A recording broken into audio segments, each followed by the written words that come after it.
নমস্কাৰ বন্ধু বান্ধৱীসকল, স্বাগতম জনাইছোঁ সকলোকে জ্ঞান ভঁৰাল ইউটিউব চেনেলটোলৈ। এইটো ভিডিঅ'ত আজি আমি আলোচনা কৰিম যিটো আছাম ষ্টেট ডিজাষ্টাৰ মেনেজমেণ্ট অথৰিটিৰ তৰফৰ পৰা অৰ্থাৎ ASDM ৰ তৰফৰ পৰা যিটো ভেকেঞ্চিৰ এনাউন্সমেণ্ট আহিছে সেইটোৰ ওপৰতে আজি আমি আলোচনা কৰিম। আপোনালোকে স্ক্ৰীনত দেখিব পাইছে এইটো সম্পূৰ্ণ এডভাৰটাইজমেণ্টটো। নেম অফ দ্য পোষ্ট হৈছে junior administrative assistant, total vacancy হৈছে এটা। আৰু এইটোৰ কাৰণে আপোনালোকৰ চাওক ইয়াতে স্ক্ৰীনত দেখিব পাইছে কেনেকৈ এপ্লাই কৰিব, কি লাগে গোটেইখিনিয়ে মই এইটো ভিডিঅ'ত কৈ দিম। প্ৰথমতে এপ্লাই কৰিবলৈ আপোনালোকে যিটো এপ্লিকেশ্যন ফৰ্মখন ৱেবছাইটত পাই যাব। ৱেবছাইটৰ পৰা এপ্লিকেশ্যন ফৰ্মখন আপোনালোকে ডাউনলোড কৰি ল'ব।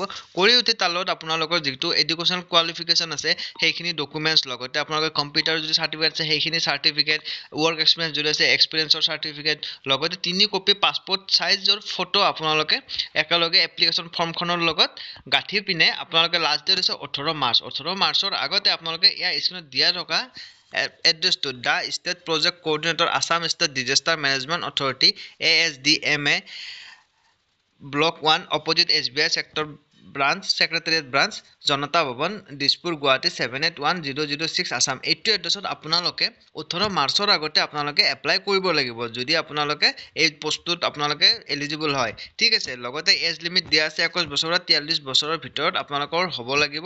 আৰু লগতে দিয়া আছে আপোনালোকে স্ক্ৰীনত দেখিব পাৰিছে হাউ টু এপ্লাই। ইয়াতে দিয়া আছে career should apply in prescribe application format only. এতিয়া আপোনালোকৰ মনত হয়তো প্ৰশ্ন হ'ব পাৰে যে এই এপ্লিকেশ্যন ফৰ্মখন ক'ত পাম।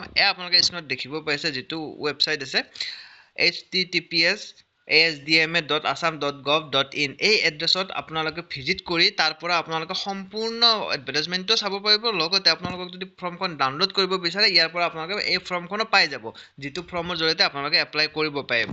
তো এইটো আছিল সম্পূৰ্ণ ভিডিঅ'টো। যদি কিবা ডাউট থাকে আপোনালোকে কমেণ্ট বক্সত জনাই দিব। মই নিশ্চয় নতুন ভিডিঅ' এটা বনাই সম্পূৰ্ণ ডিটেইলছটো কৈ দিব চেষ্টা কৰিম। যদি আপোনালোকৰ কিবা ইছ্যু থাকে তেতিয়া জনাই দিব। বেছি সেই মেইন এডভাৰটাইজমেণ্টটো যদি মই দেখাব যাওঁ ভিডিঅ'টো বহুত দীঘলীয়া হৈ যায়, আৰু দীঘলীয়া ভিডিঅ' বহুতে ভাল নাপায়। তো সেইটোৰ কাৰণে মই শ্বৰ্ট ভিডিঅ'তে আপোনালোকক জনাই দিব বিচাৰোঁ ক'ত পষ্ট ওলাইছে, কেনেকৈ এপ্লাই কৰিব, সেইখিনি বেছিকখিনি আপোনালোকক কৈ দিওঁ যাতে আপোনালোকৰ এটা সহায় হয়। তো সেইটোৰ কাৰণে মই এনেকুৱা ৰিলেটেড ভিডিঅ' বনাওঁ। যদি কিবা ডাউট থাকে কমেণ্ট বক্সত জনাই দিব। এইখিনিয়ে আছিল ভিডিঅ'টো। ধন্যবাদ।